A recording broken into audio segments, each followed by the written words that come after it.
I work on many different areas, but one in particular is a project which I think is probably the most exciting for general consumption, which is the artificial pancreas. A normal person's blood glucose would be monitored by the beta cells in the pancreas, but here we have to use an artificial device. But once that measurement is taken, in principle, a mathematical algorithm could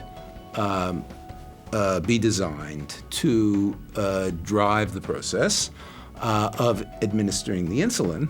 And I'm working on one particular small aspect of that, which is to improve the calibration algorithm. I worked on other aspects before, but now I'm working on trying to work with the calibration algorithm.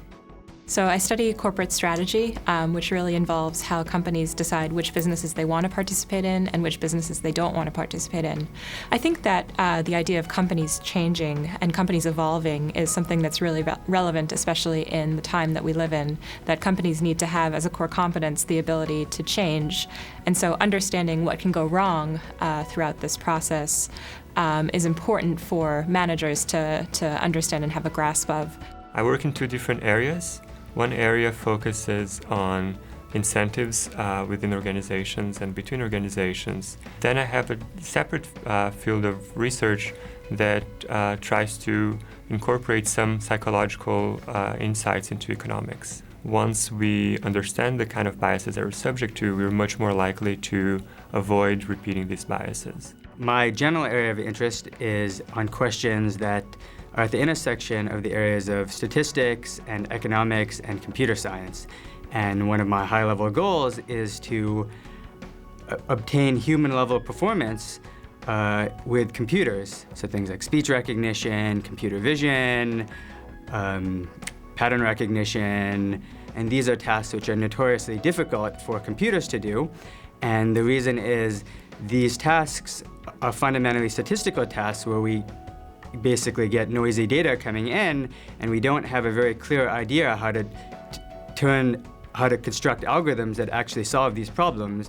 Over the past 10 or so years, Congress, the Securities Exchange Commission, and the Internal Revenue Service have become increasingly concerned about the growing divide between financial income that firms report to the SEC and taxable income that they report on their tax returns. And so my research looks at the incentives that firms give their tax departments to be aggressive. The really exciting thing that we see every time we have a crisis is that the financial sector plays a key role in the economy. And now everybody asks, how should we change regulation? How should we change institutional arrangements in the financial sector to improve outcomes? How can we prevent crisis in the future? In order to be able to answer these questions, we have to have a thorough understanding of how financial institutions will respond to regulation.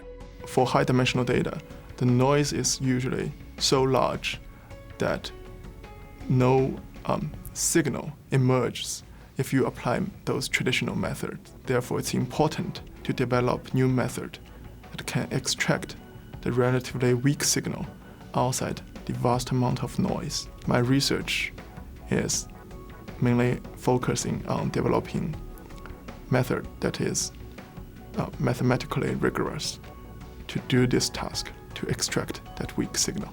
Well, I have two fields of research. One is looking at how individual investors use accounting information in their trading decisions.